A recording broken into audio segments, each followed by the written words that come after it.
se retrouver ici, dans cette belle maison. Donc le sujet a déjà été bien dégagé.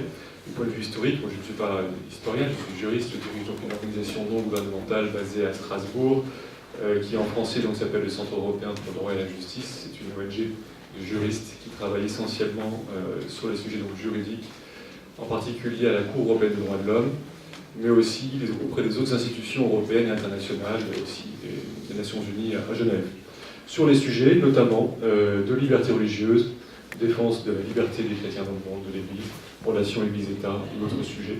Ce qui m'a amené, par cette expérience depuis une quinzaine d'années, à voir un peu de plus près dans la réalité quelle est l'attitude des institutions, et même, je dirais même, le pli intellectuel des institutions dans le rapport avec la religion, et avec le christianisme en particulier. Donc mon discours, on va dire, pourrait davantage s'intégrer dans la deuxième partie, puisqu'il est en partie fondé sur une expérience de ces problématiques concrètes, de la place du christianisme dans les institutions européennes, dans le projet européen, et aussi dans les relations avec les États européens. Comment l'Europe, le projet européen, conçoit le rôle et la place de la religion, ou des religions, au sein de son projet et à l'égard des États en particulier.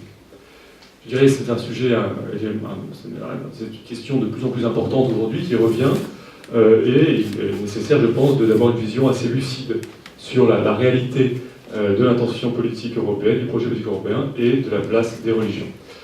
Avant tout, je pense qu'il est nécessaire aussi, dans ce contexte, de bien, un petit peu peut-être tendre le cou à l'expression des religions, puisque on tend, nous, dans notre pensée un peu désincarnée, à concevoir, à imaginer un concept global qui recouvrirait toutes les religions, comme si toutes les religions pouvaient finalement répondre à une seule et même définition, il y avait les mêmes caractères, alors qu'elles recouvrent des réalités très différentes. Donc lorsque l'on parle des rapports entre un projet politique et là où les religions, il vaut mieux dire les différentes religions, puisqu'elles ont chacune un rapport différent avec la politique. Alors la question de la place du christianisme dans le projet politique et institutionnel européen, dans la seconde moitié du XXe siècle, je pense qu'il y a différentes façons de l'aborder. Cela a été assez bien dit. Oui, effectivement, il y a un aspect symbolique, un enracinement symbolique du projet de reconstruction européenne après-guerre dans le christianisme. C'est manifeste, en particulier dans le catholicisme, mais pas exclusivement, en tout cas dans une volonté de ressouder, de refonder l'avenir politique européen dans ce qui finalement se révélait le plus solide et le plus réel, à savoir sa réalité culturelle chrétienne et historique. Après l'échec des idéologies, revenir finalement au logiciel initial, au christianisme. Cette idée de retour au logiciel initial, on le retrouve dans d'autres pays. On peut penser à l'Europe de l'Est, certains pays qui, après le communisme, tentent maintenant de retrouver leur logiciel initial, après la chute des idéologies, et de se réenraciner dans le christianisme. Et on a vu des constitutions européennes, nationales, dans des pays d'Europe de l'Est, qui ont replacé dans leur préambule une référence explicite au christianisme ou à l'orthodoxie pour se refonder. Je dirais que le sujet qui se pose aujourd'hui, et qui se posait déjà en 1950, peut se résumer ainsi. Quel est le rapport dans le christianisme entre l'identité et l'universalité? Le rapport entre l'identité et l'universalité. Cette tension qu'il y a dans le christianisme se retrouve aussi dans l'identité européenne, dans la définition de l'Europe. Il me semble, moi, que le christianisme, en particulier au XXe siècle, mais c'est un courant qu'on le retrouve plus anciennement dans la pensée, on va dire, des Lumières, est tendu, bien sûr, par sa nature, et par sa définition même, à l'universel. En même temps, il est une religion avec un contenu précis, des pratiques. Alors, comment à la fois être une religion concrète et être tendue à l'universel? Cette tension vers l'universalisation, elle s'est faite en partie par un processus d'abstraction, de rationalisation. Et on peut penser que les valeurs qui sont aujourd'hui présentées comme les valeurs européennes, les droits de l'homme, le respect des autres, etc., l'égalité, la justice, sont essentiellement le fruit de cet effort d'abstraction, d'universalisation du christianisme, mais en même temps au prix de l'abandon de du contenu même prescriptif religieux, strictement cultuel et religieux de la religion. Et donc cette question qui traverse l'Église, comment être universel et en même temps être une religion, eh bien, se retrouve aussi dans la philosophie et se retrouve aussi dans l'identité européenne.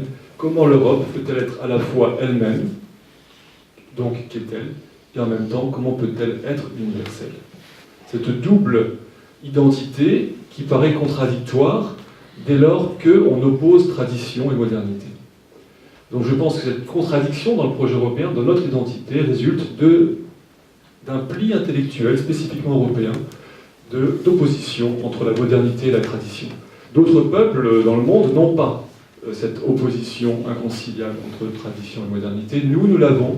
Nous sommes construits en partie sur cette opposition, notamment peut-être parce que l'effort d'universalisation et de rationalisation des valeurs s'est fait contre le christianisme ou alors contre le catholicisme pour être plus précis.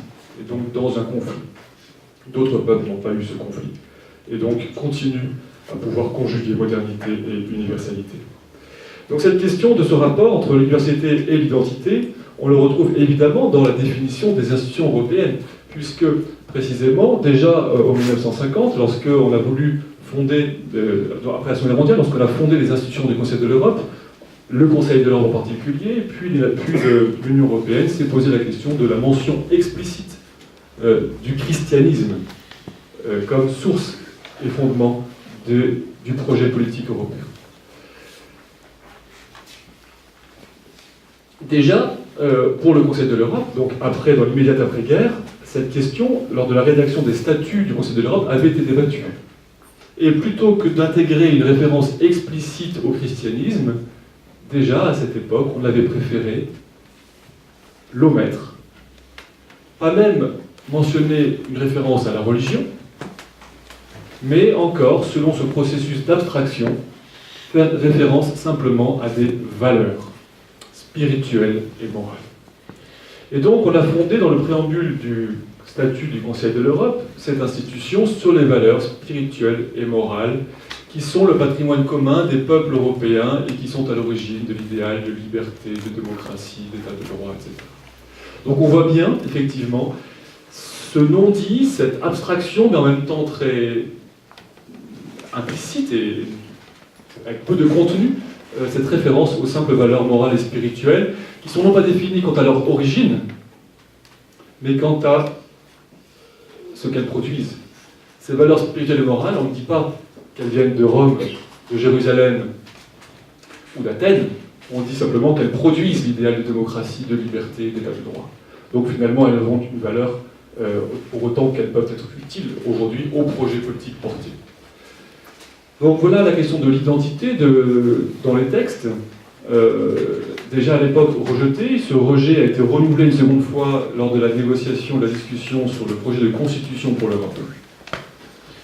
D'un autre point de vue, plus fonctionnel, on peut aussi regarder, voilà, aujourd'hui, et déjà à l'époque de la rédaction de la Convention européenne des droits de l'homme, quelle était la place et la conception que l'on avait du rapport entre les institutions, les États, l'Union européenne et la religion.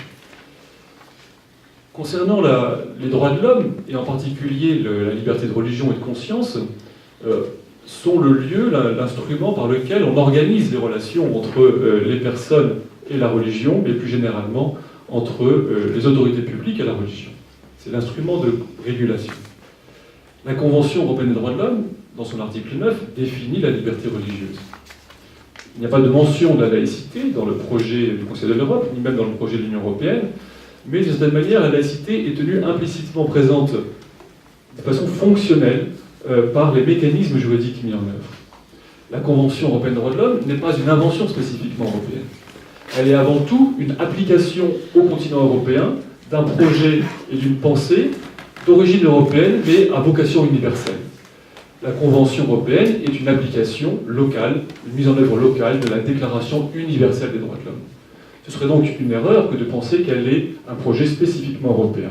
Elle est née de la philosophie européenne, elle a tendu à cette universalisation après-guerre, puis elle est revenue en Europe pour une mise en œuvre concrète et approfondie. Mais les mécanismes de relation et de régulation des relations entre les États et la religion sont eux aussi abstraits. À aucun moment, la pensée européenne, la politique européenne, n'envisage les relations avec la religion comme ayant un trait particulier avec le christianisme. Au contraire, on définit de façon abstraite la liberté religieuse comme si toutes les religions étaient identiques, comme si toutes les personnes étaient identiques, comme si toutes les situations historiques, patrimoniales, culturelles étaient identiques. Et donc, encore une fois, c'est un principe abstrait qui vient réguler les relations entre les États, les autorités publiques et la religion. Le résultat de ce principe abstrait de liberté religieuse, c'est effectivement, d'une part, il tient d'un côté l'universalité, mais de l'autre, il tend à séculariser la société. Et c'est le résultat, on va dire, de 40 ans de mise en œuvre qui a eu concrètement pour effet de séculariser largement la société par l'application et la mise en œuvre de la liberté religieuse dans les États européens, puisque celle-ci s'exerce principalement par l'individu contre le groupe. Alors aujourd'hui, nous sommes dans une situation difficile, puisque, encore une fois, face au binôme identité-universalité, revient celui dont il a été question précédemment, de l'altérité. L'altérité, à savoir les vagues, les crises à nos portes, les migrants, la crise aussi de notre projet culturel et politique. Finalement, c'est aussi dans l'altérité que l'on peut se définir. Et nous sommes aujourd'hui dans cette situation délicate à conserver cet idéal d'universalité, mais en même temps comprendre que cette universalité nous vide peut-être de notre substance, de notre identité. Et c'est dans l'altérité que notre identité retrouve une certaine forme, une certaine consistance. Cette altérité, elle est aujourd'hui évidemment au cœur des débats politiques, au cœur de notre tension culturelle. Plus généralement, je dirais que ce qui reste est la synthèse, ce qu'il y a de commun entre le projet universel et la culture chrétienne, cela a été dit déjà, c'est la place centrale et essentielle de la conscience personnelle, de la conscience morale personnelle. Le christianisme, comme les droits de l'homme, comme le droit en général, pose en leur cœur la reconnaissance de la responsabilité de la conscience morale personnelle. Or, le continent européen, aujourd'hui, est confronté à deux tendances fortes qui nient ou relativisent fortement la réalité et l'importance de cette conscience morale personnelle. D'un côté, dans la postmodernité, on va nier la réalité même de la conscience, et de l'autre, dans la religion musulmane, la place de la conscience personnelle est fortement mise en cause face à l'obéissance aveugle de la religion. Donc je dirais qu'aujourd'hui, l'élément central qui demeure essentiel, c'est la reconnaissance du rôle de la conscience morale personnelle, et ensuite, dans l'altérité aujourd'hui, la nécessité, bien sûr, de ce... La place de la conscience morale personnelle, je pense elle s'oppose à la reconnaissance de son... Je ne vais pas parler d'une conscience qui serait purement subjective, évidemment, mais d'une conscience normalement objective, par opposition au déni de la conscience dans la postmodernité, qui met tout dans la volonté individuelle, et au déni aussi de la conscience et de la responsabilité personnelle dans d'autres religions, qui mettent tout dans l'obéissance.